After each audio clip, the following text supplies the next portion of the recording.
Okay, it looks like we got... Here's the chat. Let's pop him out. You know, hopefully this isn't privated. Otherwise, I'm gonna get yeeted. Shouldn't be that low. Can't read any of this. Right. Public. Done. Save. Alright. Now it should be viewable. If I'm not mistaken. Might want to... Sounds louder than it should be. No. That's why, because I have it turned up so high. Right, my channel. Yeah, it says it's live. Is there anyone here? No. Apparently I have excellent health. Is it just the time of day?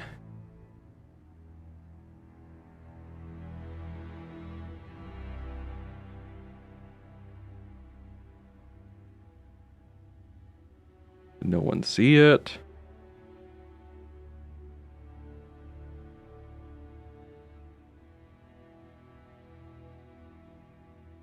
Okay, now there are 5 people, which is an improvement. Yes, hello, Jam So's. Yeah, hello, Shibe Inc. Okay, that means that there are... This is showing up. For a second, I thought it was, like, privated. Yeah, it is unexpected. Sometimes I just like to stream for the hell of it. Yeah, you know, with the schedule is packed and inconsistent as mine right now, it's kind of hard to, like, plan these things out. I have no idea. Game teams are hell. Not the people in my game team, they're very nice. You know, I should probably tweet this out. That would probably be a good idea. And then we can just hang out.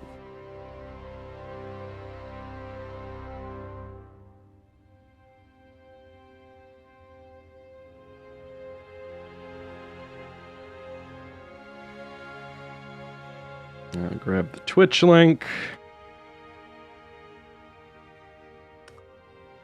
And then we can get started. Where do I get the link?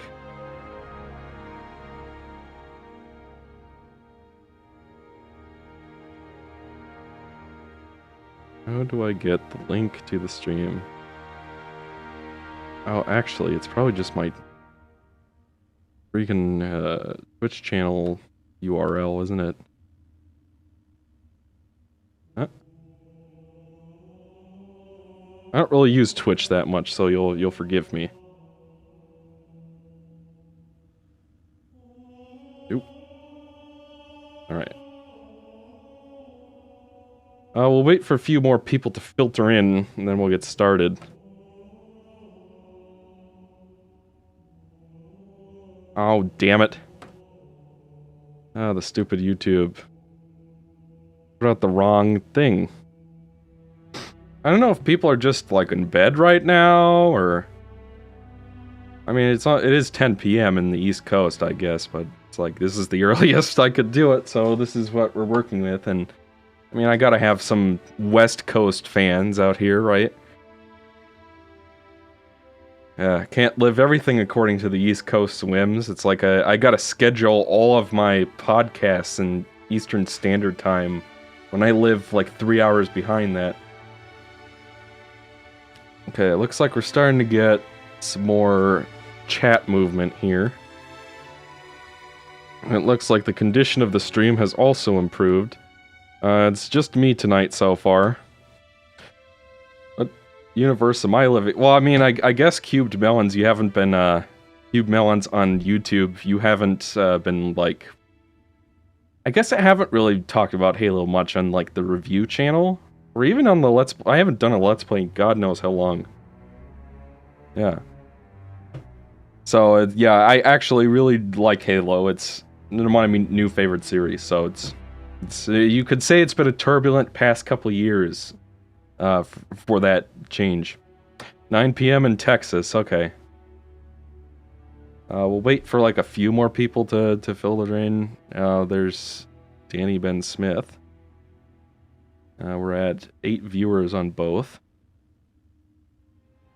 And I did lower the latency this time, so hopefully that'll make it more fun to watch. I don't know who's even up right now. I think Jeb might be up. That said Funzies Season 1. Yeah. Yeah, that was a very long time ago, Cubed Melons on YouTube.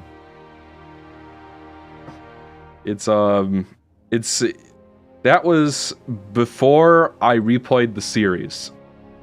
Because when I was young, I didn't really appreciate these games that much.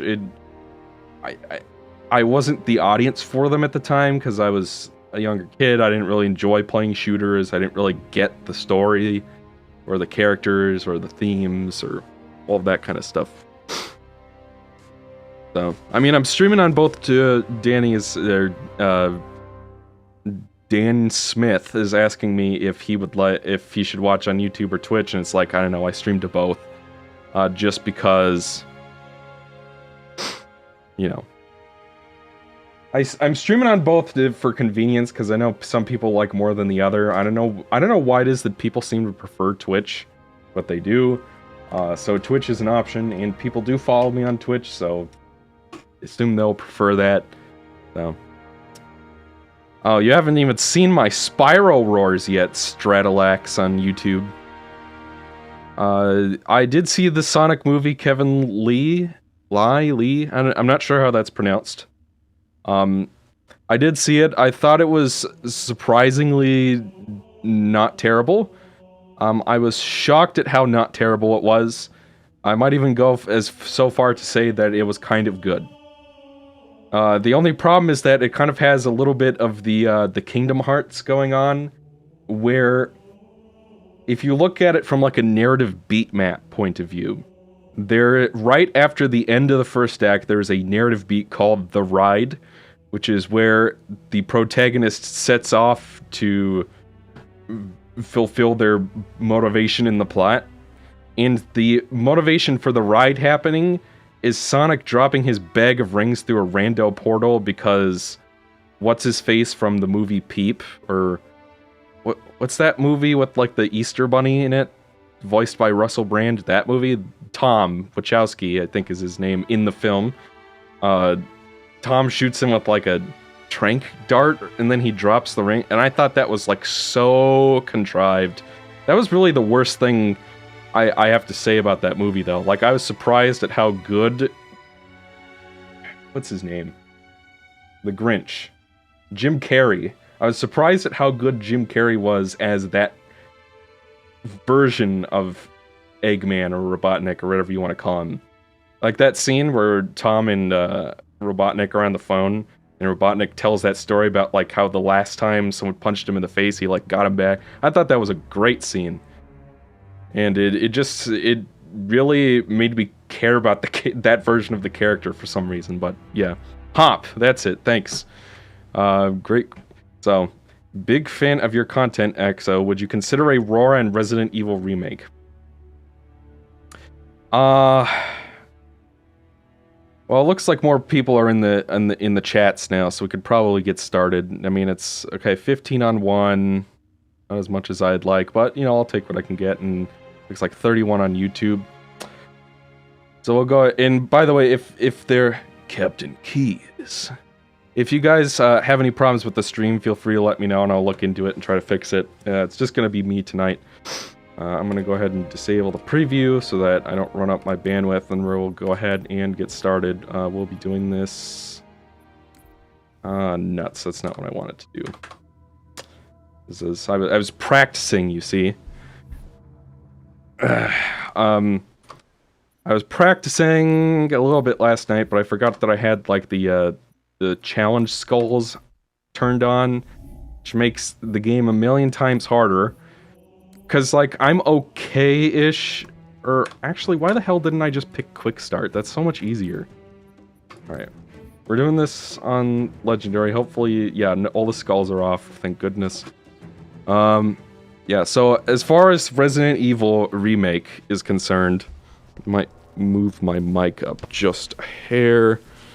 And we are playing with the superior 2010 graphics because the original Xbox version of this game is ugly as sin. And it's like, I don't care if they added a blue glow effect to the swamp level, and if that ruins the immersion for you or whatever, that's you. I don't care. I'd rather look at the one that doesn't make me want to puke. So that's my reasoning for that. 2011, yes. So, yeah, as far as Resident Evil Remake, problem with that is I'm not really a Resident Evil fan. I don't really get survival horror really at all.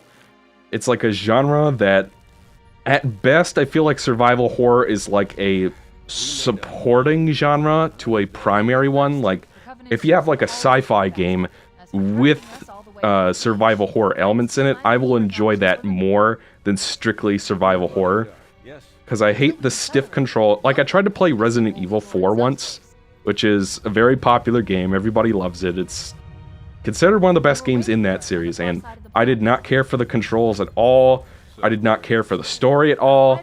I did not care for the level design at all. I thought it controlled like garbage, and I just didn't enjoy playing it. And I realized that that's kind of part of the point for people, is that they like feeling limited and be like, oh shit, you know, like it takes physically longer to react like it would if you were a human in that situation, and that limitation is part of the appeal. But personally for me, I would rather play a game that controls decently than one that deliberately controls badly to make you feel limited. That's just me. And that kind of goes for a lot of Resident Evil, so I'd rather... Yeah, that's probably a good way to put it, Lord X Mugen on YouTube. So, yeah, so that's, yeah, so I'm looking around at the things. Yeah, so I wouldn't want to review...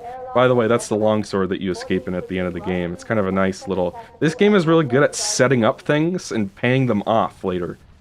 Because there'll be... There's a part later where Captain Keyes is going to talk about his neural lace, and then the neural lace becomes important later in the story. So this game has a really tight script. That's one of the reasons why I think it's... I love this game. I would say I think it's my favorite Halo game. But that comes with a couple massive asterisks, the first of which being that some of the level design in this game is not very good. Like, this game's never annoying, or, well, I mean, even then, there's a couple levels where you could argue it is. I always enjoy playing it. I enjoy the core game loop, the mechanical loop of this game very much. And it's basically the same as in the other games. I like the straightforward level design, I like the focus on plot, the simple but effectively told plot where everything's set up and paid off. But some fun characters in it, like the main antagonist of this game is really, really interesting. But we won't be meeting him for a while. But, yeah. Oh, someone finally noticed that I took down those old Sonic reviews. I was wondering how long it would take. Bringing low-level systems online. Cracking the case in 30 seconds. So, it's one of those things where, yeah, I mean, but it's like, I love this game, but at the same time, I am absolutely 100% aware of everything that's wrong with it. It's like I said, I think in my Spyro 2 review, I said that I love Sunshine and this game, but it's very clear that they were rushed in many ways. And it's like, you can totally feel it in a lot of places. But it's like, I kind of love it anyway because it's kind of messy. Whereas something like Halo Reach is incredibly polished and well made, but it's not nearly as engaging to me, to the point where I haven't even finished Reach yet, which I've been meaning to do. It's more like, I mean, like, I've played through this game like dozens of times, and the time it's taken me to not finish Reach a single time. which is not to say Reach is a bad game. It's well made, but it's not nearly as interesting to me for whatever reason. Alright, so we're gonna go ahead and jump over chips, because that takes longer. I've not gotten the par times for this game. I want to. I've been in the process of trying to learn this better, but it's like I have school, and I'm very busy a lot of the time, so I don't really have as much time to dedicate to that as I wish I could. It's one of those things where I think you can get the par times on easy. I'm not sure. I think they multiply your time by like 4 if you do that. But like if you play the game on an easier difficulty, they multiply whatever time it takes you to beat the stage by a certain amount. Or that might be just like a time bonus for the par score, and it's not really communicated well. I'm not sure. It still pisses me off, Lord X Mugen says, Tanuki Jumpman is watching on Twitch and he's saying my catchphrase. It still pisses me off that Remake 2 goes out of its way to have the shooting model built on accuracy from RE4, but headshots and limb shots are still built on the old model. Which is, yeah, an important staple of 5D combat and special abilities, which is something I'm studying in my systems design right now. Because, honestly, I don't get why people dislike the Anniversary soundtrack. It kind of reminds me, Component Games asking me why I'm using the remix soundtrack. My reasoning for it is, it kind of reminds me of when people complain about the soundtrack in the Insane trilogy, where it's like, I feel like the only reason they prefer the old original soundtrack is because they're used to it, and not necessarily because it's better. I mean, like, I'm not a musician. I don't really have a basis of telling you that this chord progression is more effective using PS1 MIDI sequencing than it is with, like, a full digital audio workstation from the remake. To me, I think then, like, there are a couple of tracks in the Insane Trilogy where it's like, it sounds a little weird, so I understand that scenario, but it's like, almost all of the tracks in, like, Crash 1 Insane sound better to me. So it's kind of like that for this. And it's like, and it's another one of those things where I don't care that Cortana isn't red in the 2 Betrayals cutscene. I don't care that the engine fluid coolant in Keys doesn't reflect the way it used to. I don't care about any of that because I'm not going to play with the old graphics because they look like crap, in my opinion. And it's like, if those things are important to you, the original Xbox version is still around. It is relatively inexpensive. As far as I know, it's backwards compatible on the 360, so go ahead and go with that version if that's important to you. Otherwise, to literally anybody else in existence, I highly recommend this version, the Master Chief Collection version. You can go for the 360 version of Anniversary if you want. It is an anamorphic 16:9, unfortunately, just like Reach was on the 360.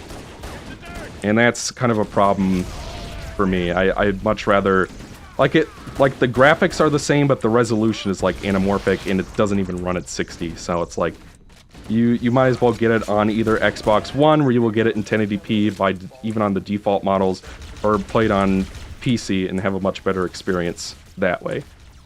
So yeah, so from this point on, it's going to be much harder for me to look at the chat because elites in this game do not fuck around. These fuckers will kill you. Oh, thank goodness for that. I needed one of those. So we're gonna noob combo these fellas. This is surprisingly one of the harder encounters, because it's possible to start this out without a plasma pistol, which are the bane of the elites in this game. But they're still dodgy enough where it's not too easy to kill them, which is a problem with if you turn on some of the challenge skulls, because then they move like water. Where'd that guy go? There's definitely another one. And of course, this is Halo 1, so the, oh, I guess he's around the corner here. Yeah. And this guy is out for blood. Alright, so a headshot. Alright, got him. So a headshot after a plasma pistol, fully charged plasma pistol will kill them in one hit. but good luck hitting them in the head, because those guys dodge like crazy. So I'm going to take a peek at my chat here. Your classic Sonic reviews are gone. What is the reason? I was coincidentally rewatching your Spyro 3 Roar. Great to see you streaming now. Exo, been watching a long time. Thanks for the years of entertainment. Thanks. Any other FPS games you like? I like the Doom games, the new Doom games. I still haven't finished Eternal. So I've heard everybody loves that game. Personally, judging by the fact that I have not finished Eternal yet, I would say I prefer 2016. I thought 2016 was brilliant. I did not think the story in Eternal was nearly as interesting. It's one of those things where, like, it's kind of like how the Force is more interesting in the original 3 Star Wars movies when you don't know exactly what it is, as opposed to when they tried to explain it in the prequels and made it into, like, microscopic midichlorians or whatever. It's kind of like that. Because it's like, the Doomslayer is more interesting when you don't know where he came from or who he was, and the Night Sentinels are more interesting in that kind of scenario as well than if you know exactly where they came from and who they are. That's just my opinion. I didn't really care for, like, the Maker stuff or whatever. I thought, like, the whole twist with the Makers was basically just the same plot as the first game, where it's like, we're trying to use hell energy. That's probably a bad thing, isn't it? So, yeah, that's... But, I mean, Eternal's still a well-made game, so it's not like I'm gonna get too upset about that. I am out of those... Actually, I probably want a rifle. Plasma is really good in this game. The plasma rifle in this game can tear through your shields in 4 shots, and they fire like crazy, so they can... If you're down to, like, 1 health point, they can kill you in, like, a second, it feels like. It is ridiculous how fast you will die in this game. So definitely, Plasma is very good, on you at least. And it's like I'm kind of out of the good gun. I really wish I had more ammo for my Magnum left. Might be Magnum ammo right there, so I'm gonna go back and grab my pistol again. Magnum is grossly overpowered, but odds are you guys already know that. Where did I drop that? Looks like I can't get it back. That sucks. Oh well, there'll be more... Oh wait, one of these guys might have one. Alright, looks like they went into cover behind the corner. And because I'm not a pussy, I'm not going to be grabbing those overshields, even though I probably will regret it. Now, it looks like I got one of them. Now, let me look at the thing. Do you ever watch Matt McMuscle's What Happened series? Apparently Nuts and Bolts was made because Rare didn't want to make a Banjo game. I did see the Rare replay video on it. Oh, that's great to hear, Troy Ninja Toad on YouTube. The plasma rifle functions... Yeah, that's true, but it's also like if you already have a plasma pistol and you need a second weapon, plasma rifle's not so bad. I did see the Rare replay video on Banjo-Kazooie Nuts and Bolts, and I want to say it started out with they were going to make like a weird meta remake of the first game, where like everybody kind of knew that it was a remake and kind of poked fun at that fact. But then they decided that they didn't want to make a strict Banjo sequel, and I want to say there's a quote from Grant Kirkhope to the effect of, "Just make Banjo Bloody 3." Something along those lines, so... Have fun, guys! Yeah, that's what I like to talk... That's what I like to see. It is really difficult to stick elites with plasma in this game, but when you do, it feels like the best thing ever. That's one of the things I love about this game, is how simple but effective the combat is. Like I was talking about earlier about 5-dimensional combat in games. It has all 5 dimensions, that being attack, health, dodge, accuracy, and defense. All of those things are well represented. Like the elites have ablative armor in their shields. They will dodge you. You can get extra points by hitting them in the head, both in terms of like the par score run, and you can also get that for you also do more damage if you hit them there. So it's like it's got all of these things that a lot of previous shooters, to my knowledge, didn't have. I know for a fact that most Doom-likes did not have that. It was just a case of you just shoot things until they die. There's no such thing as armor, or a lot of the time things would not dodge you. Most enemies were just progressive bullet sponges, basically, and that's kind of boring in my opinion, which is why I've only managed to finish the first Doom once. And I find it really hard to make myself finish like Duke Nukem 64, but that's another story. Alright, so we're gonna get them, and it's always great to like stick a grunt, because then the grunt will walk into other enemies and damage them that way. Oh, we managed to use the splash. Oh, I thought I managed to get the splash damage to kill him. It's much harder to pay attention. Okay, it's another thing with elites. When you shoot them enough, they will go into berserk mode and try to kill you up close, which actually makes them easier to deal with, because a lot of the time they're like trying to duck behind cover. Like, see how much of my shield's drained just from him shooting me a couple times? The plasma rifle is fucking broken when the elites have it. Back to the chat. Are you playing Halo Anniversary? I'm playing the Master Chief Collection. Prefer when more balance between them is like an ODST, where the plasma pistol is more powerful but short term, while the plasma rifle is more consistent long term. Which is possibly true. Of all your impressions, you suck at doing a British voice. Well, it wasn't a very good Kirkhope, I will say that much. I have better British voices. Hello, governor. Close your eyes and think of England. Which is also not very good, but it's better than the last one I did, so.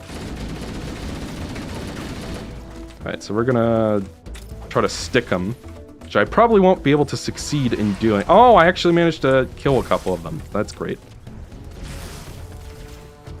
Yeah, you gotta get used to dodging and taking cover and reloading behind cover, which is, oh shit.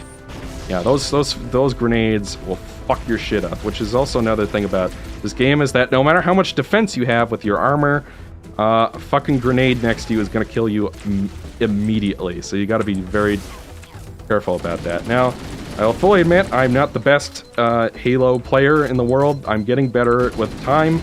I have finished this game on Legendary twice before, so this isn't my first time by myself, mind you. I did not do it on co-op. I also finished Halo 2 Anniversary, so I don't know if the Anniversary version is any easier than the original, especially with a mouse and keyboard, but certainly that Tartarus boss fight wasn't super easy. Alright, so we're gonna see if we can't get that guy. Ooh, yeah, that's what I'm talking about. This doesn't even feel like Legendary. Did I do it wrong? Oh, it's Legendary, okay. The only British voice I can do is Inspector Kilme from Professor Layton. I kind of like him. Do you have a Patreon? I do not. My reasoning for not having a Patreon is because I feel like that's something for people who can deliver consistently, which I cannot. My friend TGX in the chat, he can deliver like nobody's business, like a video every couple of weeks. I cannot. I'm slow as shit. I have ADHD. It's hard for me to focus on things. It's a miracle I ever got that Spyro 2 and 3 video done and out there. Alright. So far I've managed to survive. Probably because I'm practiced enough. Alright, managed to get them both there, yeah. Headshots are very effective on grunts. I highly recommend that approach. I believe there's another elite. Yes, there he is. Oh, yeah, I love it when that happens. When you sneak up on them and you manage to stick them. That feels so good. Someday I hope to make a game half as good as this. But I probably won't because, you know, it's one thing to study design. Oh, shit. I was not expecting that guy to be there. I think I would at this point. Oh, shit. There he is.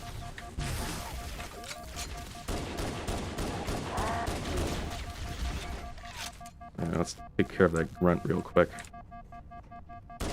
Yeah, that's what I'm talking about. Alright, so we took care of that. Go ahead and grab this, because I need it. And back to the chat. ExoParadigmGamer, what are your thoughts on Halo Infinite? Okay, the reason I'm not playing on the original graphics, Tyson, is because I think they're ugly, and I don't want to look at them.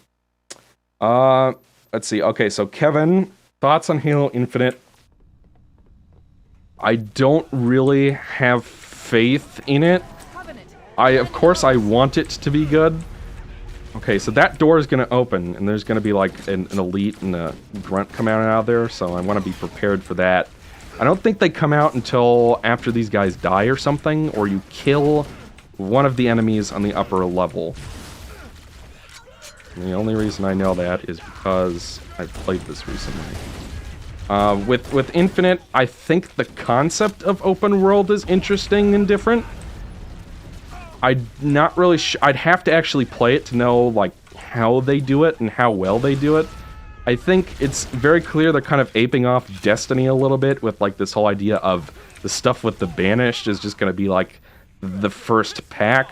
I'm not sure what I think of that. It's just kind of like, we took Bungie's ideas once, maybe taking it again will help, or whatever. I managed to get those fuckers, and then there's another one up on the ledge. I was expecting them to one-shot him, but I missed. Okay. So, what does... Yeah, Halo NES make it happen to bootleggers. I hated the Crash art redesigns compared to the remake trilogy. Personally, I don't disagree. I disagree. I like the new designs much better. And I was never one who disliked the graphics in Insane Trilogy, or the character designs, rather, but it's kind of like... I think the new visual style is much more charming. Oh, ooh, I managed to get that elite. I'm getting better at fighting elites in this game. The elites in this game do not fuck around. Like, between the plasma pistol, like, completely kicking your ass in, like, a couple of seconds. Like, if you are down to 1 HP, jeez, they're just... If you are down to 1 HP, they can kill you in, like, a second, just by kind of looking at you, it feels like, sometimes. They're basically this game's version of the Jackal snipers, though not quite as annoying, because at least you know who killed you. And of course, the elites will laugh at you when they kill you in this game. Right. Yeah. They were acting dumb, but I don't care. Okay, so what are you working on, if you can share? Apologies if that's been asked already. You know, I appreciate you apologizing me.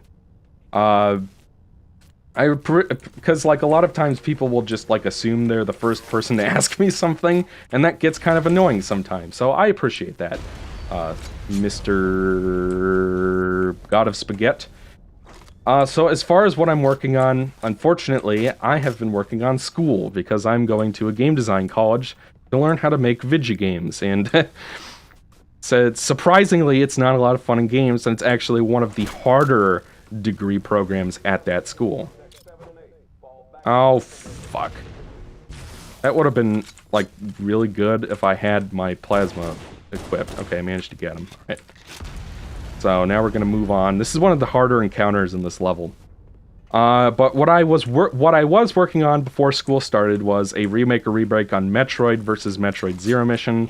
The stuff with the original Metroid is done pretty much. I just need to have time to sit down and edit the Zero Mission part. And one of the things that delayed that was that I was waiting to get my GBA consolizer, which I did finally get back in good working order. Unfortunately, for some reason, the controller port doesn't work, but thankfully the buttons on the console itself do work, so whatever. Which means that Tingle Tuner streams are a possibility if you guys are interested in that. I can record Tingle Tuner using the GBA consolizer. I think I got him. I'm not quite certain. And this... Oh. Okay, now I have him. So yeah, that is what I've been working on, and thank you for asking. Do you have any interest in playing Mario and Rabbids Kingdom Battle? I own it. I played it for about 2 hours, and I dropped it when Odyssey came out, I think is what happened. And it wasn't really my cup of tea, from what I remember, so it's like, whatever. So it's like, yeah.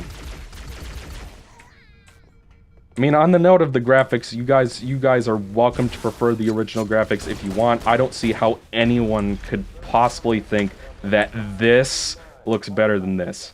I don't understand. But then again, I did not grow up with the Xbox version. The first time I played this game was the Master Chief Collection, so maybe I'm just used to this, and it's the other way around. It's possible, I admit that, but personally, I do not agree with that assessment. I don't care if the swamp is blue now, I care that I can see. So anyways, how would you like Spyro 4 to turn out? God,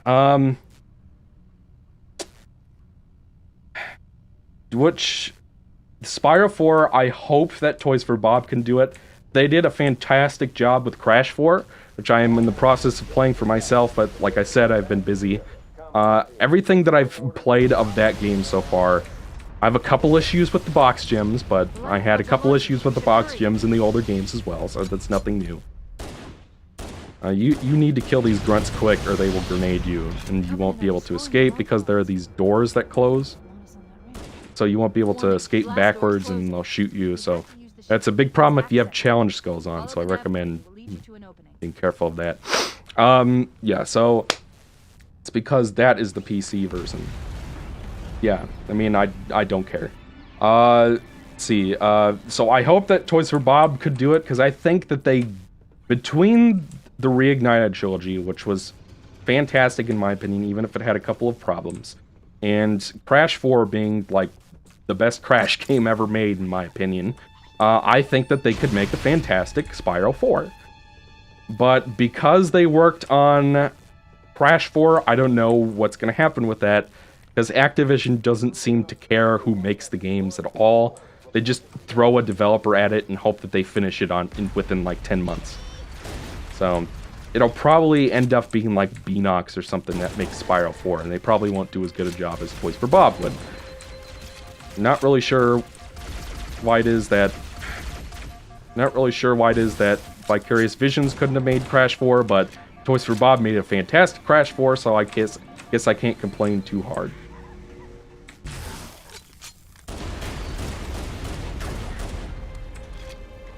I gotta retreat. I don't like that they changed the model shapes but kept the hitboxes the same. That is a legitimate criticism. I agree with that. I have had a couple times where I died or got shot because the hitboxes don't match the new geometry. And that is a legitimate criticism. Any plans to do a Roar or cross-platform episode on Halos 1, 2, and 3? As far as the multiplayer goes, Bulldozer Studio is asking me about multiplayer. I know nothing about what happens to the multiplayer in the Master Chief Collection, because I've literally never played a single match of online in Halo ever. And I don't really have an interest in it. My love for these games is purely for the campaigns, which is one of the reasons why I don't want to do a Roar on it. The other reason being that I imagine that, I mean, you guys seem fairly understanding, but I imagine that the moment I say I like the newer graphics better, people are gonna, like, jump down my throat. It's just like, I would love to talk about how much I love this game and the others. Halo 2 is great, Halo 3 is pretty good, Halo ODST is also pretty good. I even enjoy Halo 4 more than most people. Big surprise, me being a hipster and whatnot. What I'm not going to be... I would love to talk about that stuff. I do not even want to touch the version comparison stuff with a 10-yard pole, because people really hate 343 for some reason. Not undeservedly, because they've made some mistakes and have said some things they shouldn't have. But it's like, I don't want to be the guy that says, I like the new graphics better, have everybody jump down my throat and call me a hypocrite or whatever. I don't want... That's not a universe I would like to live in, so... If it means I just don't get to talk about these games, then so be it. And it's easier for you guys to say, you don't have to listen to what other people say, but it's like... You would understand more if you made content yourself, I think. I mean, I have a couple people who've made content. If TGX is still here, you could probably comment. But, you know. So do you think that theoretical CTR2 should be Crash and Spyro Racing, or another CTR with Spyro returning as guest racer? I mean, it is Crash Team Racing. I don't really feel like racing really fits Spyro. Well, I mean, there are some race... Like, if they made, like, a game out of just the speedways, they could probably make a racing game out of Spyro, but, you know... God, so many comments. I have a question about Spyro 1 Reignited on Switch. I noticed that the load times are inconsistent. like flight screen, sections, and hub worlds loaded in 4 seconds upon death, whereas regular stages took 17 seconds. Since you've played every version of the game, did you notice this as well in the console version, or am I just nuts? The thing about that is, I would have gone absolutely insane if I had to play all versions of Spyro 3, all 3 games in Spyro 3 Ignited on all 4 platforms. So I did not do that, as you guys probably know at this point. What I did was, I played the game one version per, one game on one console, like Spyro 1 on PS4, Spyro 2 on Xbox, and then Spyro 3 on Switch, and then I did all of them on PC as well, just to have like a background for PC, just because that's the way I would probably play the game again. Anyway, so I actually did play a little bit of Spyro 1 and Spyro 2 to get the handheld mode footage, which I think is what you were asking about. No, it was just Switch in general. And I did play a little bit of that. I personally did not notice a huge difference in loading times between flight and regular stages, but I will take your word for it. It's one of those things where I make version comparison content, but if I'm being perfectly honest, I kind of hate making that kind of content because a lot of the times it gets pretty pedantic, and I know I'm one to talk, honestly, but it's one of those things where it's just like, you don't notice this one thing and everybody jumps down your throat. And it's not like I was trying to be dishonest or anything, I just honest to God didn't notice. I try my best to keep my eyes and ears open as much as possible, try to look for those differences, which is why I talked about like all the minigames and like Spyro 3 and stuff, and how they were different, and how they made like the camera worse for some of them. But it's like, it's one of those things where I'm only one man, I only have time to play each version once, and that's a lot of work as it is. I try my best, folks, but, you know, nobody's perfect. I'm trying to find a health pack, because I could really use one. Oh, I never knew you could go this way in this encounter. Yeah, we're at the end of this level, by the way. Yeah, I got that one. And it's like, the whole thing with Halo 4 is, I think that game's pretty good, but it has one major problem in my opinion, and that's Promethean Knights. I would hit them, but that's Promethean Knights, because those fuckers are bullet sponges and there's not really much you can do to deal with it. I find that extremely annoying. That's like the one thing that I can't really forgive Halo 4 for. Everything else, like the story, I'm okay with. The graphics, I think, are fine. It's one of those cases where different people made it, so obviously the art style is going to be different. It seems kind of like a different and therefore ruined kind of thing, where it's like, doesn't look like the Bungie game, so therefore it looks bad. Even though, in my opinion, it's just a different art style. It's like, the one that looks better is kind of just up to opinion. In my opinion, it looks fine. And it's like, I imagine that I haven't played the Destiny games, and I probably should, because one of my professors worked on Destiny 2 as a UX designer. She taught me the basics of user experience design for games. She's cool. I'm not going to name her because I don't want you guys to find out where I go to school, but yeah. And I'm sure that the Destiny games look beautiful, and they have a very similar kind of art style, but it's like, whatever. Never knew EXO liked Halo. Yeah, it's a more recent thing. Now that 3D All-Stars came out, would you do updated videos for 64 and Sunshine?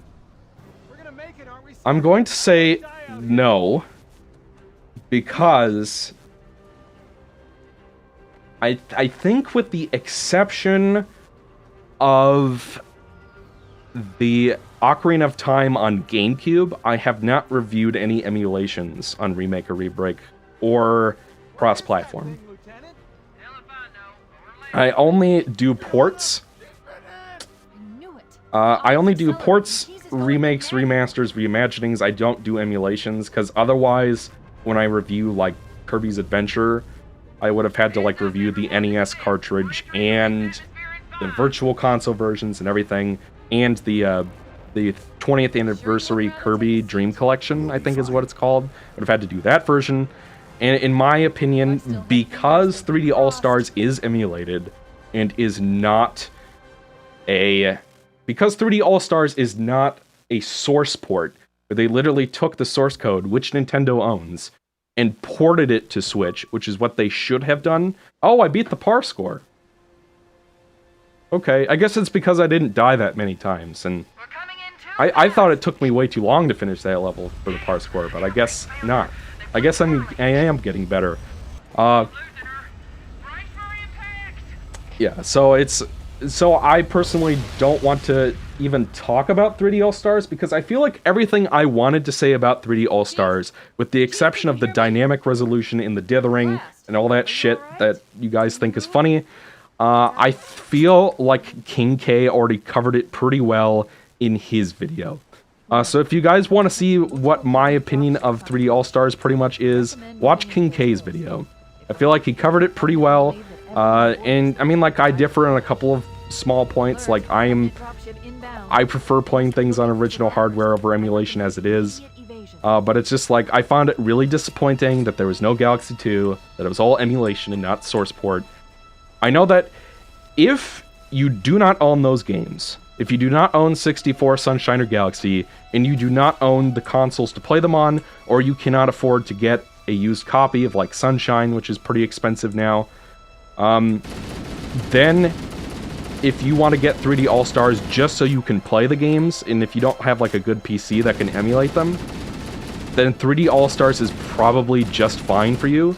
In any other scenario, if you care about, like, if you care about the difference between emulation and porting, if you care about, I guess it's kind of ironic, because I excuse a lot of stuff with this game for not being loyal, yet I think what it comes down to is this collection is $40 and has 6 games in it. It receives regular updates to fix problems. They're all source ports. Like, I believe they took all the games and put them in the Unreal Engine 4, and that's how they did it. And I missed the other Banshee, unfortunately, so I'm not going to be able to get that achievement that I've been meaning to get. This collection is far more worth its money than 3D All-Stars is, in my opinion. I feel like 3D All-Stars, for $60, is a limited run thing that's all emulation and has problems that Nintendo probably will never patch out or fix. I do not think that is worth $60. Unless... But, at the same time, if you don't own a GameCube, if you don't already own the games, and you don't own the consoles, and you're just looking for a convenient way to play those games, just period, it is probably a better choice for you than spending $60 on a GameCube copy of Sunshine. So, it depends on who you are and what you care about in a collection like that.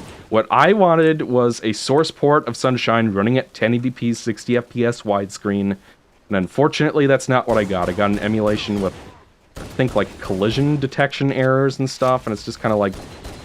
And I don't want to encourage this artificial scarcity thing that Nintendo is doing. I don't want to encourage the precedent that 3D All-Stars is setting.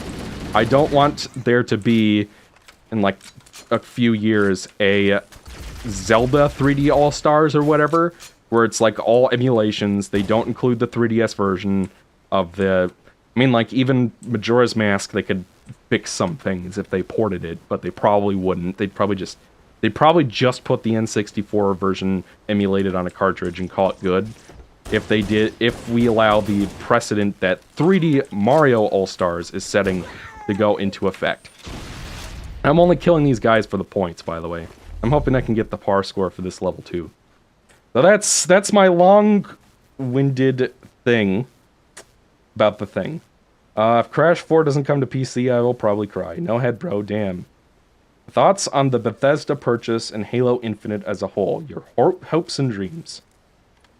I want Halo Infinite to be good, but I think it's one of those things where the problems that people have with 343 go beyond art style and sound design and all that kind of stuff. I don't want to say that Halo fans are biased towards Bungie or anything, because I can't say that Halo 4 or 5 are better than any of the previous 5 games that Bungie made.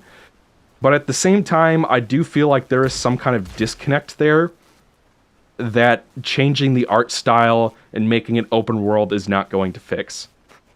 I predict that the fans are not going to like Halo Infinite. As to whether I would like Halo Infinite, it kind of depends on how they handle the whole open world thing, which could either make for a really interesting revitalization of the series, or will be a clusterfuck that I hate playing in terms of level design. Because it's like, you guys know me, I don't even really like Breath of the Wild that much. So, I mean, it's grown on me over time, but it's one of those things where open world Halo is going to be something that I'm not sure how it's going to turn out until I play it.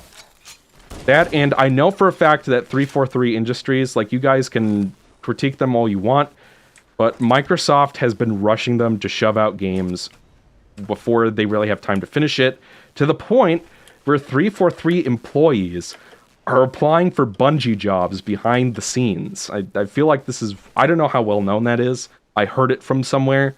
I don't remember where I heard it from, but it's just like Microsoft was like rushing them to shove out this Halo Infinite for like this fall season, this Christmas season. And it's like they were severely crunched and overworked, and it's like eventually Microsoft finally gave in and said, okay, fine, you guys can have a couple extra months. And it's like... It's hard to really understand. I highly recommend...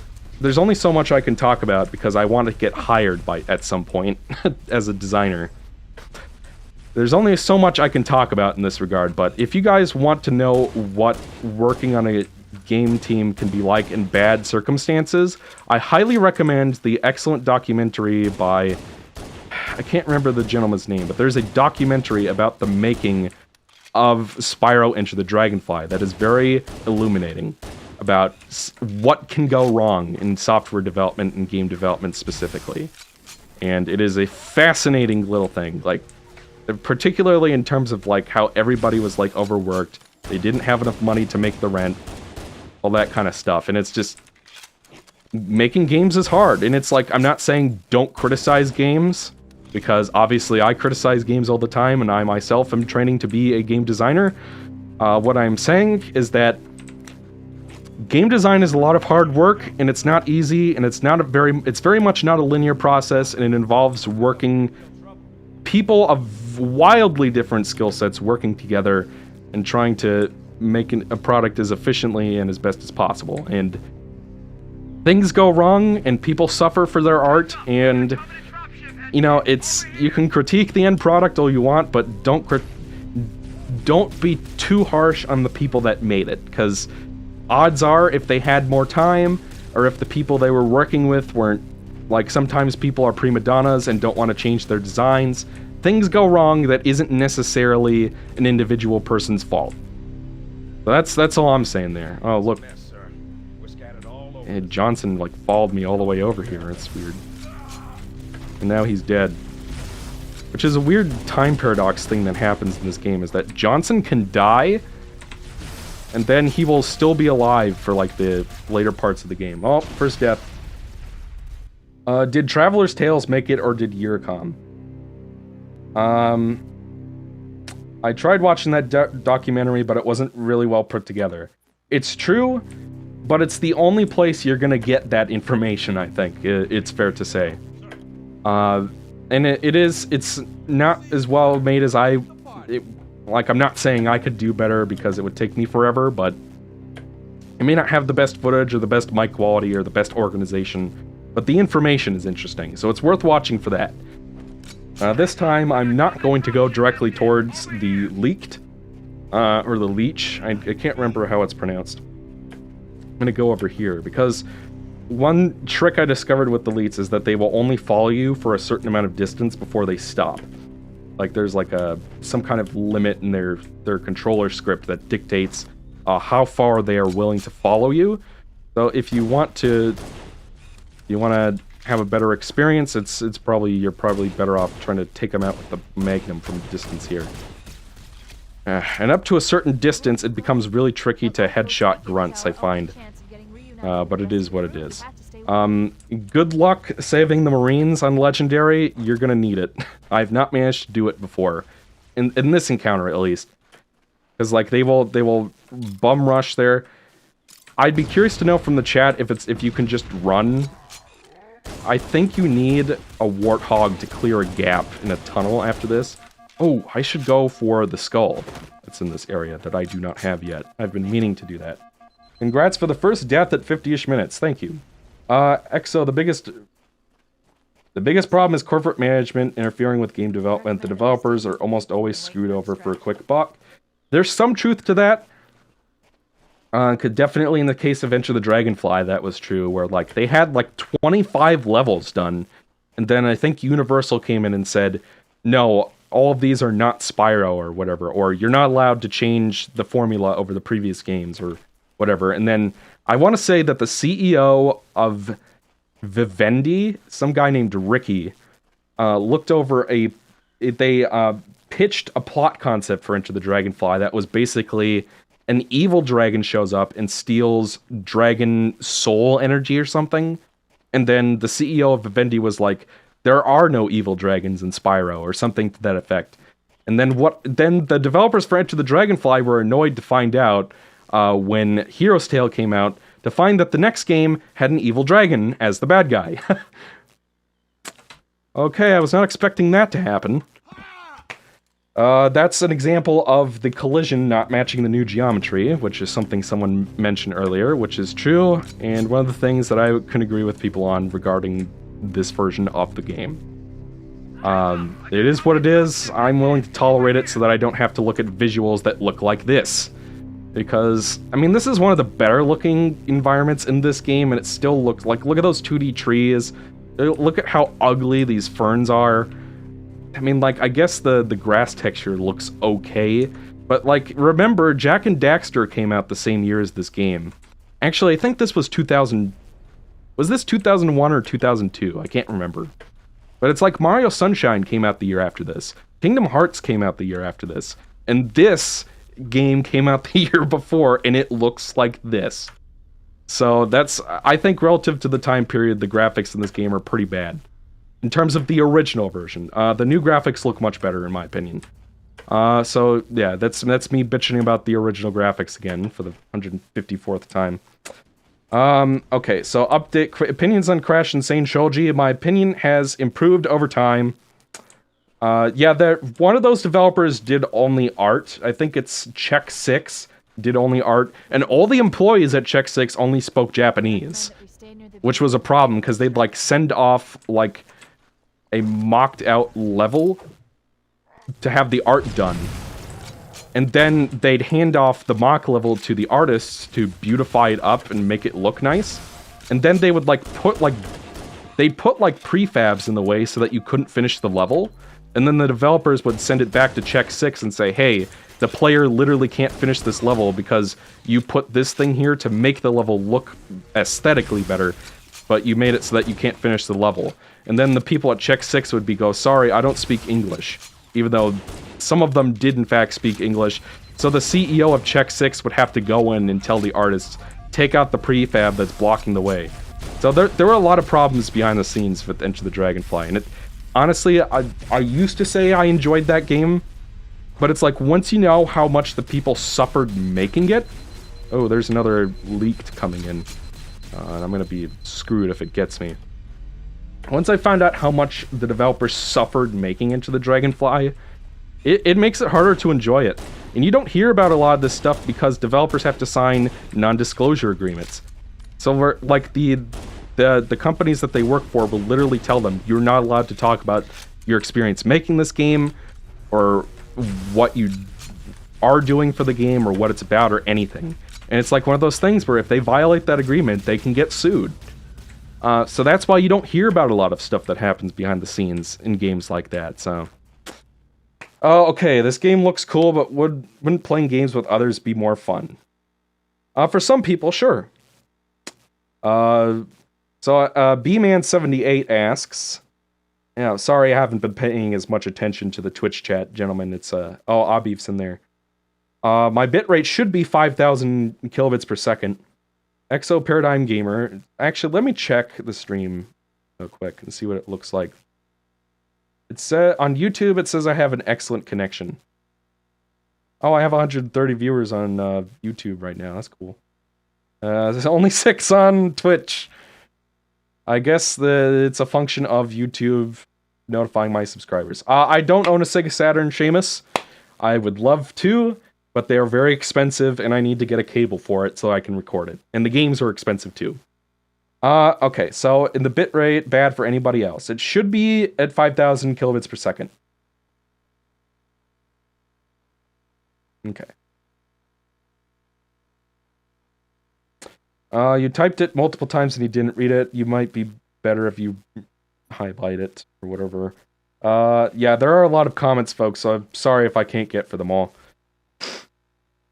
What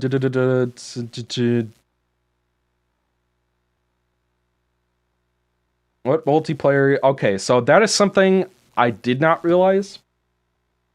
Because I do remember the textures on the Xbox version looking decent when I play it on Xbox. So if the Gearbox port really did like ruin the original graphics, then I finally understand why people don't like this version more. I understand that a lot more. So that is an important clarification that I'm glad that I now know. Please do a roar in FPS games. I've talked about that before.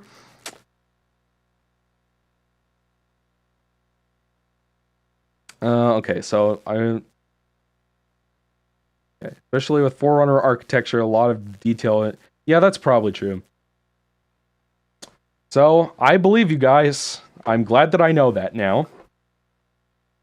Even so, I have played the original Xbox version multiple times, and I still did not think it looks better than the new graphics. My favorite Halo game is probably this one. So yeah, B-Man, sorry, I got sidetracked, B-Man. I talked about this earlier in the stream, where it's like, part of the reason I don't want to do it is because Halo fans kind of scare me. Because it's like, you're not allowed to say anything good about 343, you're not allowed to say anything good about the Master Chief Collection. It's like, it's not like people don't have legitimate complaints with this collection or the new games. That is not what I'm saying. What I'm saying is that I don't feel like my opinions would be taken seriously. And I feel like I would be inviting a lot of potential toxicity from people who would not necessarily want to hear me out. Because I have experienced that talking about literally any franchise. But the Halo series especially feel like has kind of a thing with that. Okay, there's another leaked landing over there. That's what these dropships are called, right? Because the ones in the other games are called Phantoms, but these ones are shaped different. And I want to say they show up in Halo 4 when you follow the Didax ship through a slipspace portal or something. The Chief, like, jumps across a bunch of leaks. But I don't know if that's what, like, the big capital ships are called. Maybe those are called leaks. Please answer, if you know. I thought I'd be running much lower on... Oh, nuts. Oh, I'm so dead. Yeah, this encounter is pretty tricky, honestly. Alright, managed to get that one. Oh, no, there's another leaked. Okay, what are they called? MCC is good now. Halo 2A is the best way to play the game. And that is something that I will note, that when the when the Master Chief Collection initially launched in 2014, it was rushed and had a lot of issues. But, to give 343 and Microsoft some credit, they did spend the better part of the past 6 years actually trying to fix it. Which is something that I guarantee you Nintendo will not do for 3D All-Stars. Maybe it'll get one patch, but they'll probably like take out a glitch or something. Because like, didn't they use like some other version of Mario 64 that get rid of half A presses and stuff, and like flipping errors, and the backwards long jump and stuff like that? Like, I can see them taking more stuff like that out that people, before they like actually like fix emulation problems. But you know, I am not always right. I'm frequently wrong about things because I'm human. So it's entirely possible. Alright, got that jackal over there. And I'm out of juice. Which is going to be a problem because I have a ton of elites over there. I don't know what I'm going to do. Maybe I can find a plasma pistol. Or I can try to give them the end run. It's like I said, they will only follow you a certain amount. And if you're a certain distance away from them, they won't shoot at you anymore. That's kind of a way to cheese them and, you know, take it in stride.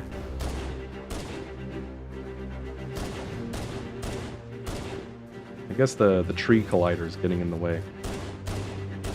I mean, I hope you guys were enjoying the stream. It was kind of a spur of the moment idea that I had.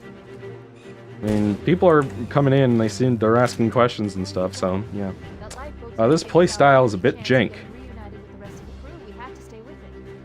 Okay, hunker down on the top. Yeah, I mean, like, this is the way I figured out how to do it. If there's a better way, which I'm sure there is, feel free to tell me all about it. I'm not by any means saying that I'm the best player at this game. I'm still learning things.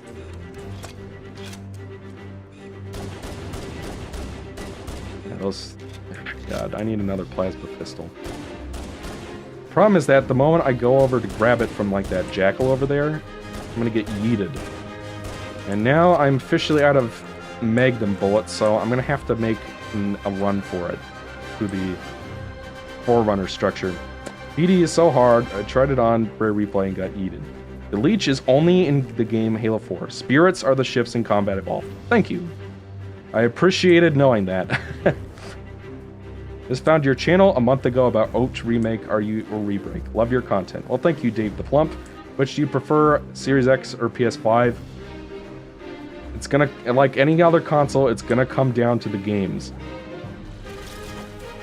That's like, it's gonna come down to. First, talking strictly hardware, I haven't actually looked into it much, so. Jeez. Oh, thank God there are bullets over there. Alright. But it's like the moment I walk over there, they're gonna fucking go all over me. Yeah, see, what did I tell you? Jesus Christ. Yeah, what did I tell you? You should do a remake or rebreak on Abe's Exodus. Oddworld fans are another fan base that kind of scare me a bit. Because it's like, I don't really like those games that much, honestly. The only one I like, the only Oddworld game I like is Munch's Odyssey. And everybody hates that game because it's not like the other ones, you know? And I'm sure there are some other reasons, but it's like, I mean, it's not a side-scroller or whatever, so it's like different. But I like that one because it's not nearly as... I don't really like cinematic platformers, if that's what you call them. Try weaving in and out of cover. Yeah. So it's like, what is worse, Banjo-Tooie or Super Mario 64? Definitely Banjo-Tooie. I mean, people get really... Like, the Banjo-Tooie stands get really mad at me for talking about that game, so that's all I'm gonna say. And it's like, if you love Banjo-Tooie and you really enjoy it, the way that it's designed, more power to you, game on, enjoy that. Feel free to tell other people why you enjoy that. Don't kill me for it. It's like, I'm entitled to my opinion as well. I didn't say I was right, I just said what my opinion was. Nuts, those drop ships are gonna fucking yeet me. Alright, got him. Alright. So somehow I've managed to survive for a little bit. Oh, fucking hell. Hopefully I managed to get a couple of them. Like, this is by far the hardest encounter in this level, and it's like right at the beginning. So it's like I said, I love this game. It's probably my favorite Halo game. It is not at all a perfect game. And it has problems, and that's one of them, is that some of the encounters are not as well designed as they should be. Or, you know, like in terms of like difficulty scale and whatnot. Alright, that's...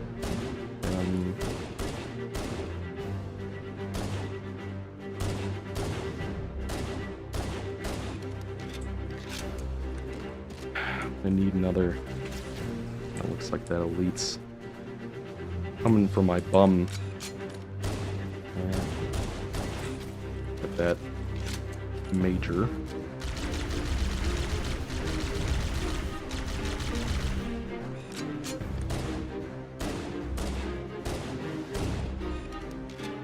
Right. Let's go for him.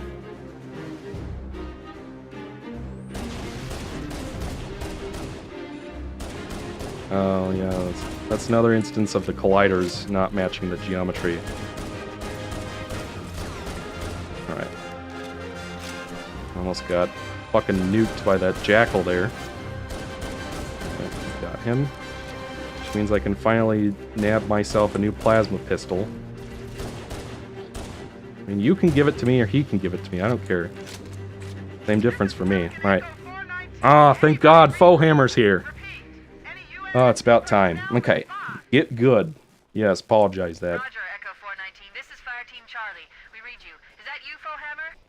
I mean, Tick Inc., if you want to be a jerk about it, you don't have to watch the stream. I never said I was the best in the world. I'm just trying my best.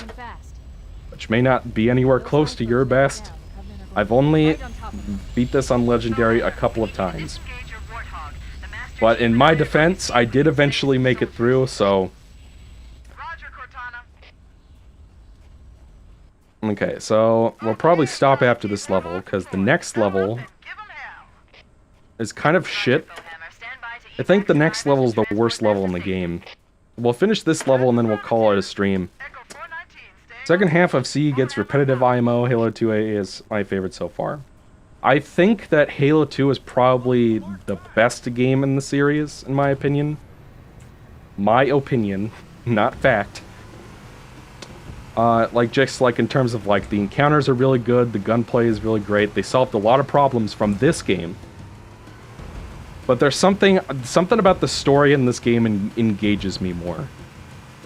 I actually think the second half of the game is where it really, is where it really starts to pick up for me, personally. I'd say that the low point of this game is Truth and Reconciliation. And probably second to that is the library, and then everything else a little bit of Two Betrayals is a little jank, but I actually like the level design and the encounter design in those levels, so... This game has problems. I really think that the more effective story for me is what makes this my favorite. To be fair, I really like the story in Halo 2 as well. It is very good. It is also the reason why 3 is not really my favorite, because I feel like 3's story is really badly paced. It's like the... I mean, in a sense it makes sense, because it's like the final part of the trilogy, so it's basically like the whole plot is a third act. But Halo 3 has such a long first act. And then the second act is really short, and then the third act is pretty good. The very end of Halo 3 is really solid emotionally and in terms of how the story is executed. But it's the first and second act are really backwards. The second act should be the longest part, and the first act should be the second longest, and then the third is the shortest. It's only 3 narrative beats long, or pacing beats rather. But in Halo 3, the first act is a half of the game, when it should only be 1/3 or 1/4 in between there. So it's that kind of bugs me a bit. Because it's I don't think anything that happens on Earth in Halo 3 is very interesting, besides the Crow's Nest level.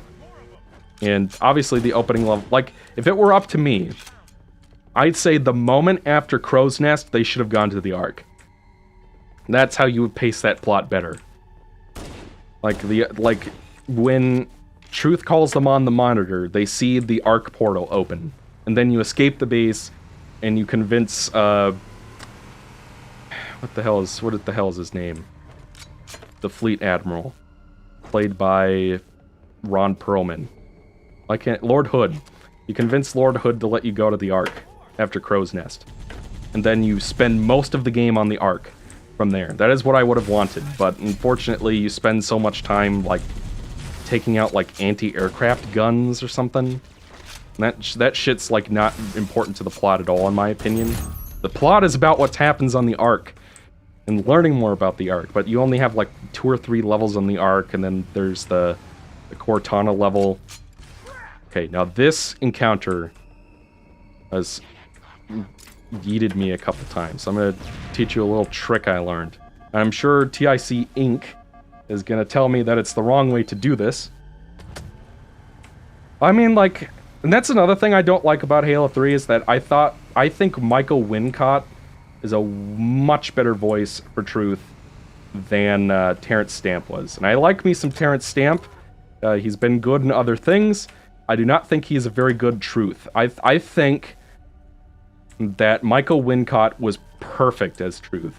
Like, just his performance was just, like, absolutely perfect. And then you play Halo 3, and he sounds, like, completely unhinged with Terrence Stamp, and I think that takes away a lot from the performance in the first game. So you aggro those elites to follow you down the passageway so that the Warthog guy gets yeeted. And then while they're busy, you come over here and extend the bridge. And then you don't have to fight them at all. Okay, do you play with a controller or a keypad? I'm playing this with a keyboard and mouse. I think 3 is better than 2 in multiplayer for the... Okay. I mean, it's fair. If you prefer Halo 3 for the multiplayer, sure. I've never played the multiplayer, so I don't have that basis to speak from. I play these games purely for the campaigns, and that's kind of it. So, if you are of the opinion... Ooh, maybe I can sneak up on him. Be so great.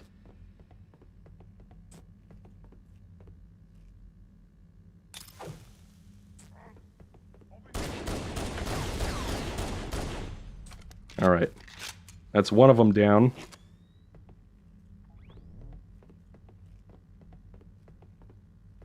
I'm doing this purely for the score. There are like 3 of those guys, so it's like... There are like 3 elites down there. They're all majors, and they're like...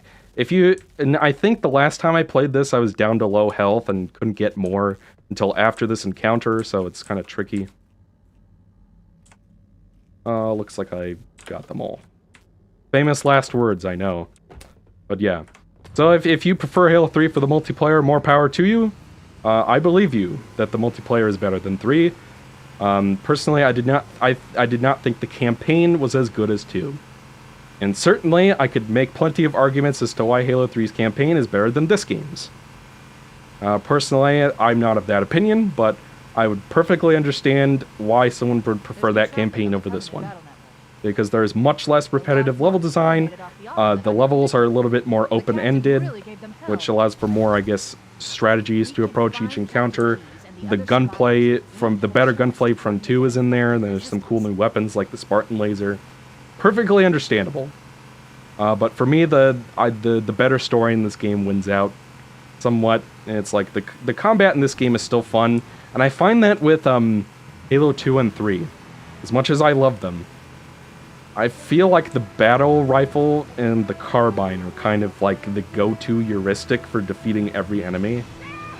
And I mean, like, eventually you run out of ammo for those weapons and you've got to pick things up, but this game does not have battle rifles. It only has sniper rifles and magnums, which perform kind of a similar function, but they're not, like, the magnum isn't as long range, and the sniper rifle has less ammo, which I find makes for more tense combat encounters.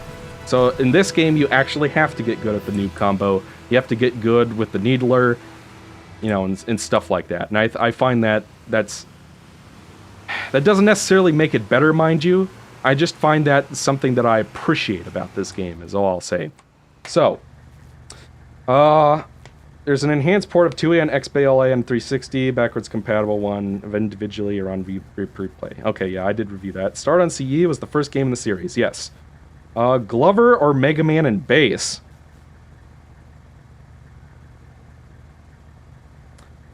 Oh, God, Mega Man and Bass? It's kind of a weird question, honestly. I think somebody's tweeting at me. Anyways. I'm missing a round of Among Us with my game team folks. The people that I'm making a short PC game with for class to do the stream tonight. They said that they might pop in and raid my stream, but I guess they haven't done that. Anyways. Let's see. Yeah, so it's like, it's kind of a weird question, Seamus, is all I'm gonna say. It's like, Glover is a game that has a lot of charm, and the concept has a lot of potential. Survivors detected. Alright, so I'm gonna fucking take this turret. Turret is great because it has unlimited ammo, and it will eat... Yeah, get out of my spot. And it will eat through elite shields in like a few seconds. And it's like you can hit them from super far away. The fucking grunts will die very easily. Now this eventually there are going to be some spirit dropships that show up. And thank you to whoever in the chat notified me that they are called spirits.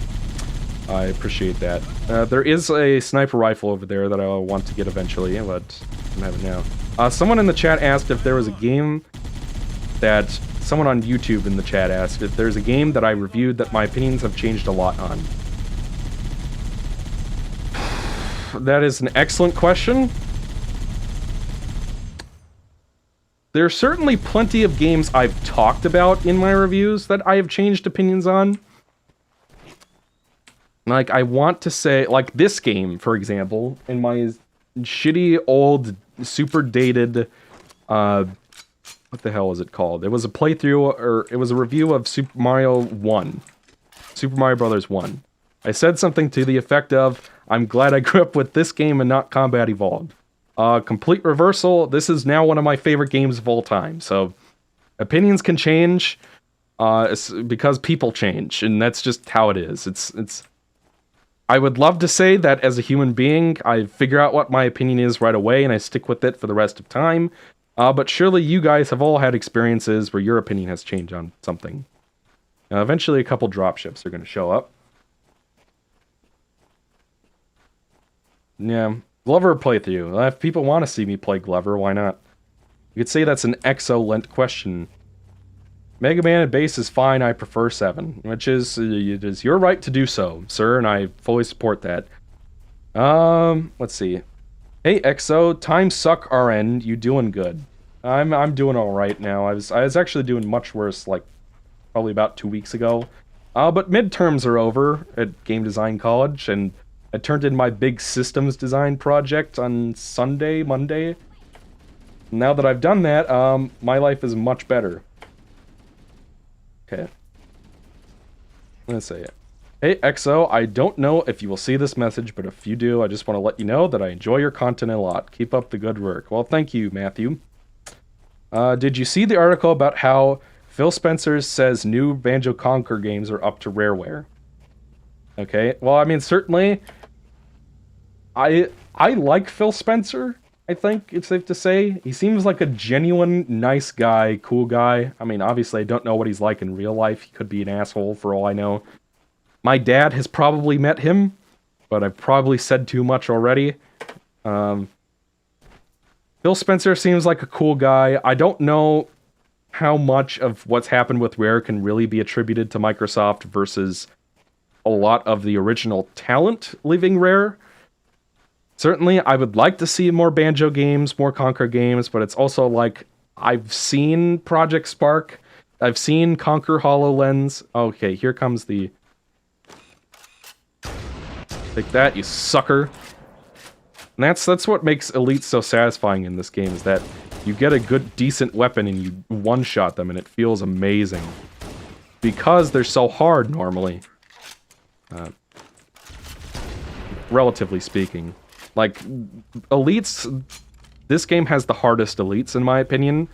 They're not quite as dodgy in Halo 2. You don't fight them at all in Halo 3 or ODST. And I want to say they're super easy in Reach, at least on Heroic, which is the last time I played that game was on Heroic. But regardless, that's what makes them fun to fight, because like the moment that you get something like a sniper rifle and can take them out in like a couple of hits, it feels fan-freaking-tastic. Alright. Yeah, die, you son of a bitch. Now those dropship, I'm gonna save my sniper rifle ammo for this guy. I got something. Those weird little mini achievements only showed up on the MCC recently, so I'm not really sure what they're for. I think they're for, like, this badge thing up here is related to them, but I'm not sure. I've played a lot of MCC this year. If I was gonna pick a game of the year based on what came out this year, technically speaking, that I played the most, it would probably be the Master Chief Collection. Because I've put like 130 hours into the game since I bought it on Steam. And that doesn't count my time spent on the Xbox One, so... you should make a review of Donkey Kong 64. Even though you finish midterms, it doesn't mean you finish your collage yet. Yeah, I still have more to go. And I'm enjoying this. I'm in the eye of the storm right now, and I'm enjoying the relative calm before I get totally fucked over in finals week, or heading towards finals week, because the game I'm making is going to be in a custom engine, which means a lot of things. I see elites.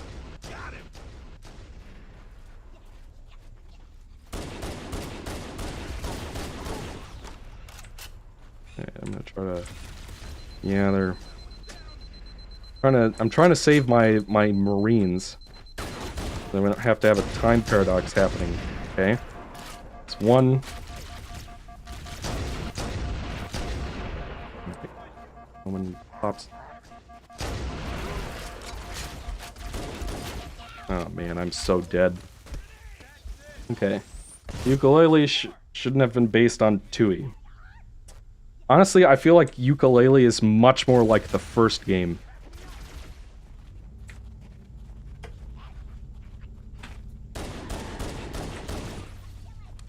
Which is something that I would argue when I eventually make my ukulele review, which I may or may not do, because I've learned that banjo fans are scary.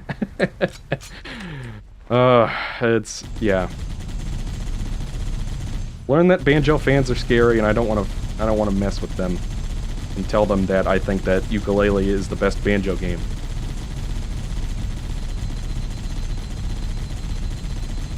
Which is a long, complicated argument to make, mind you, so it's like, it's not something I can... Oh, fuck.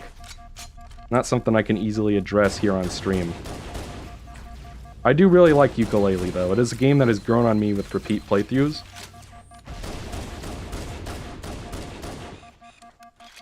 Not without its problems, of course, but certainly the original banjo games weren't without problems either.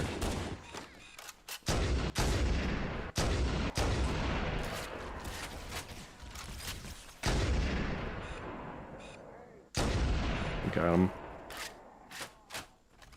Sorry, I gotta kind of pay attention to this.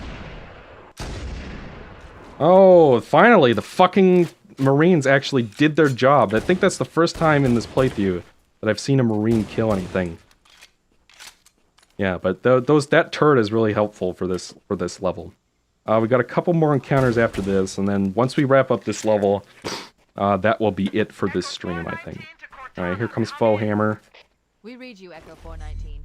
I believe you might get another tail gunner after this part. Anyways, sorry. Would you be open to doing a remake or rebreak on the game Alex Kidd in Miracle World and its remake that's coming out in 2021? Is that coming out? That's the first that I've heard of that. No, I'm sorry, Lord X Mugen. I didn't mean it.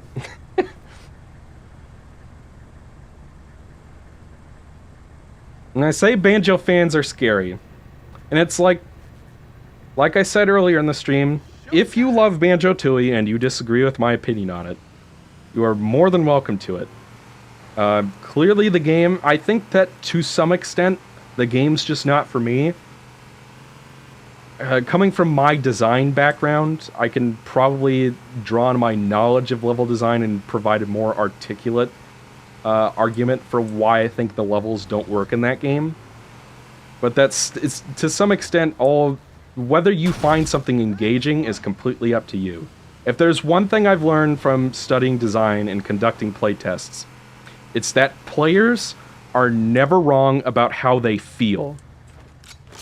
Like, they may not understand the rules. Like, if you make, like, I have to playtest a lot of board games, folks, because it's just how you learn systems design. And if there's anything I've learned about that, is that people will not read your rule book all the way through. They will forget things. Testers will make mistakes, essentially. And to some extent, that's their fault, but to another extent, you are designing something for them, and you have to make it to their specifications so that they are engaged by it. So it's like, even if the players can be wrong relative to your design and may not understand your design as well as they should, hopefully I'm making sense. So if you find Banjo-Tooie engaging the way it is and prefer it to Banjo 1, you're welcome to that. Personally, I do not. And my reasoning was covered pretty thoroughly. It's like, I don't judge anybody for enjoying it, so hopefully that helps. What is the most disappointing video game sequel to you? That's an excellent question. First, I'm gonna acknowledge my Twitch chat, because I keep forgetting about it. Alright, now I have to ask the most important question that will ever be asked of the night. Will you review the Cat in the Hat movie, or do a Roar of the Grinch movies? Maybe for April Fool's Day, I could review the Cat in the Hat video game for the PS2. That might be something I would do, but I'm not going to review the movies, because I don't review movies. I'm not about to mess with Viacom, or whatever they're called. Alright, let's noob combo this fella.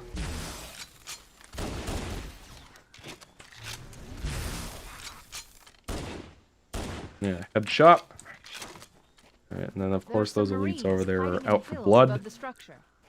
So it's important, if you want to save those Marines, you need to get them to aggro on you as fast as possible, because if they climb up that hill, those Marines are dead, friend. Which also means you can't walk too far away. Actually, I could probably use my gunner to help me out a bit. Because it's like, if the gunner is going after an elite, they won't dodge you. They'll go after the gunner first. But I've still got to be careful about how I do it so that I don't die immediately.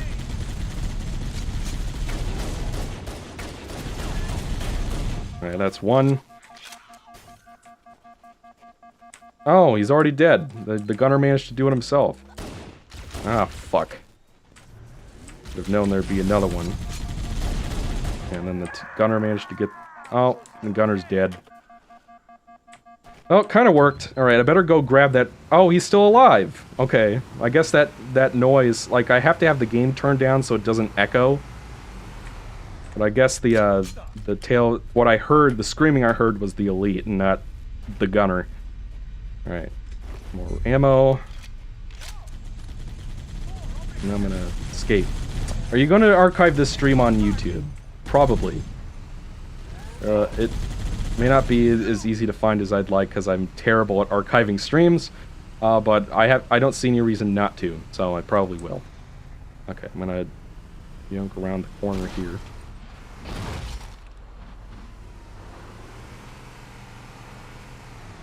Okay.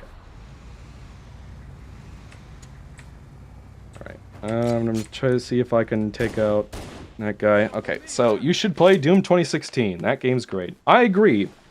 I think Doom 16 is fantastic. Or, sorry, 2016. I looked at the chat for 5 minutes and now I'm fucking yeeted. Why can't I move to the left? Okay, I had my fingers on the wrong keys. Captain Keys. Stop. We need to stay here with the Marines until evac arrives. Alright, managed to kill that elite.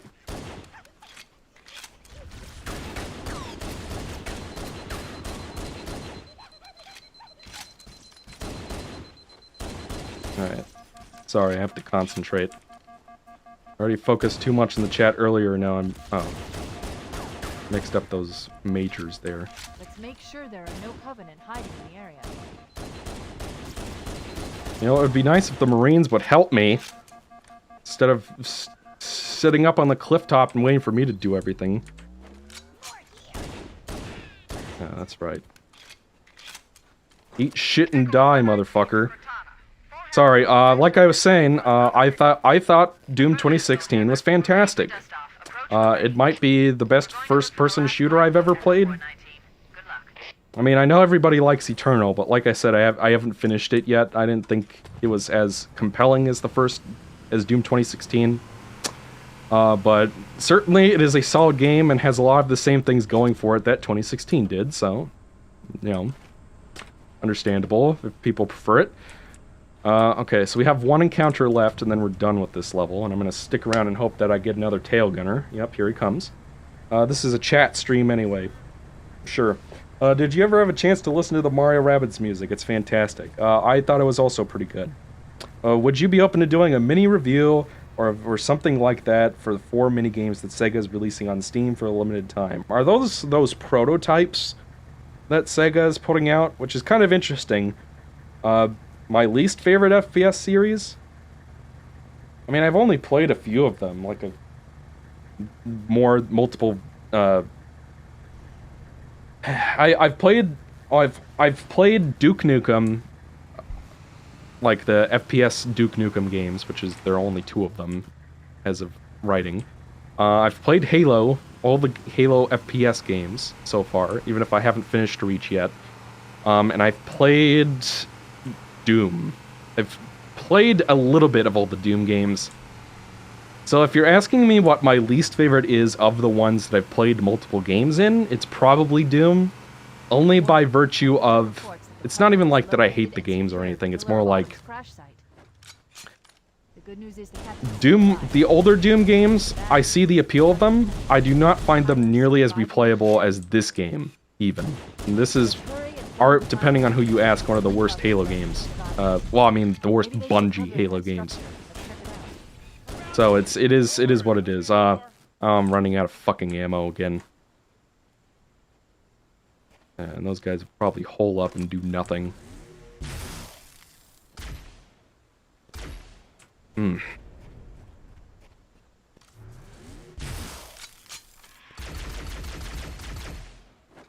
Yeah, I do have a few bullets left, I guess. I'm just gonna have to make them count, I suppose.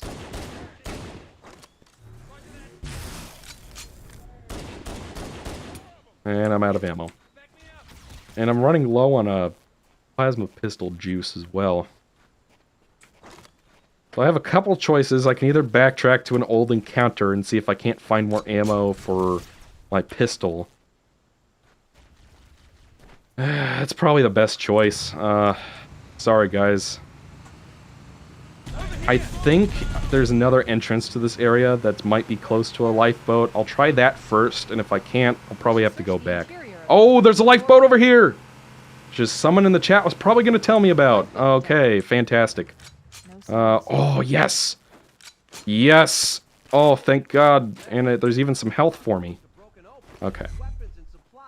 Yes.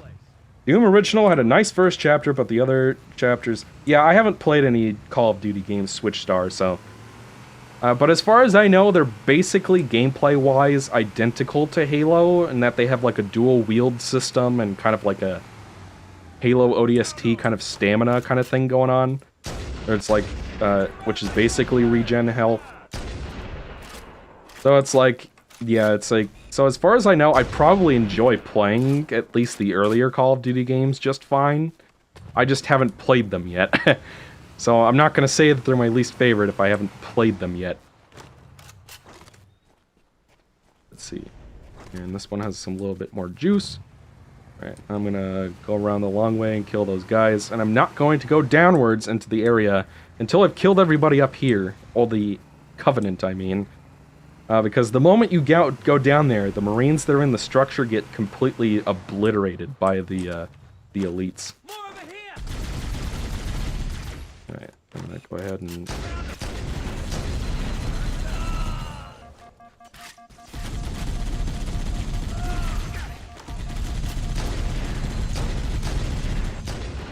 Alright, I think I got both of them.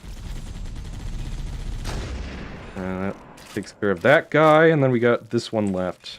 There we go. Fantastic. And then here comes Cortana telling us to search the interiors. Like there's... Oh, that guy's still alive. Maybe it's a different one. Let's take out that jackal.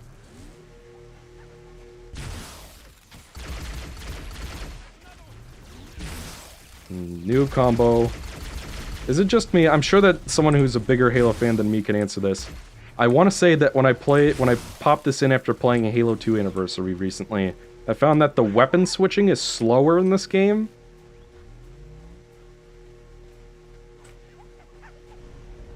I hear movement. I'm detecting Covenant movement. Oh, it's that guy. Ah, fuck, I'm out of ammo. Plasma pistol.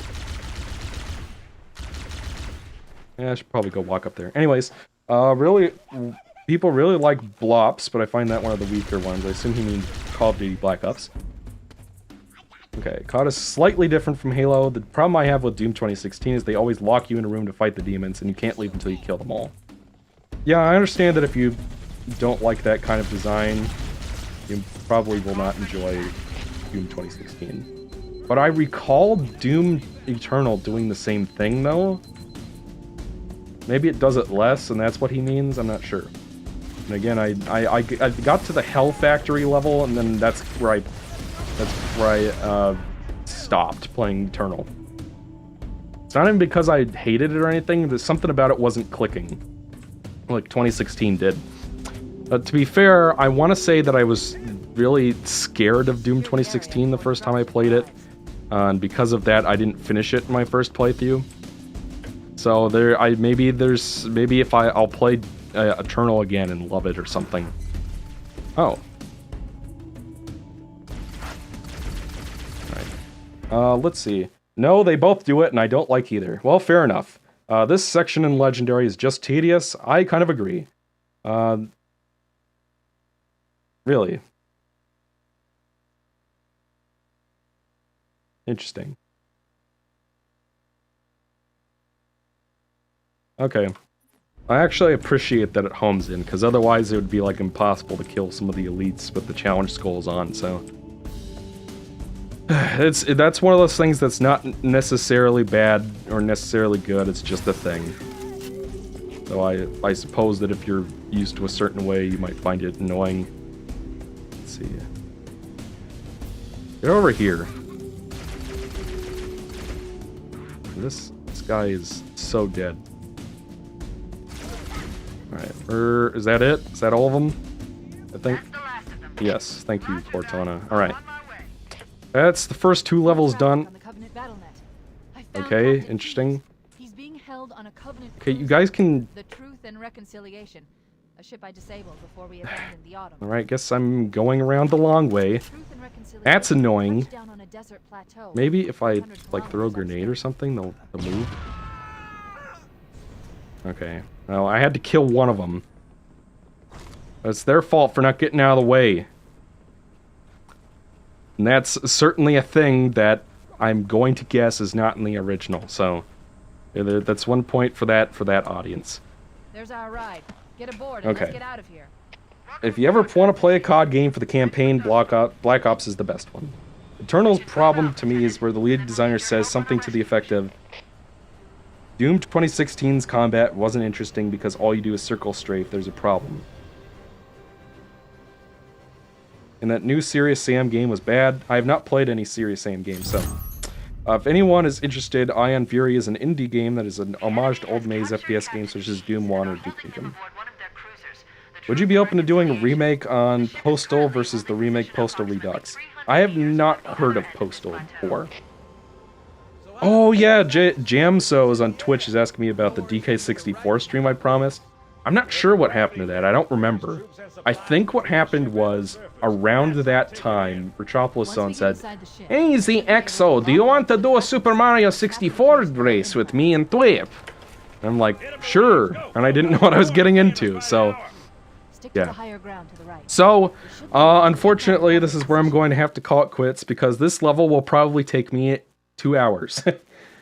I mean, I'm better at the game now than I am the last time I played it, but still, that last level took us a while. So, yeah, so that's, unfortunately, that's where we're going to have to call it off for, because this level is pretty hard. Yeah, so, well, thank you, Lord X Mugen. This level looks so bad in new graphics. I disagree. POOC, your RZ voice sounds like Waluigi. Fair point. I will take your word for it that the Xbox version looks better than the Gearbox port in all subsequent versions. I still think the remake looks way better than either of them.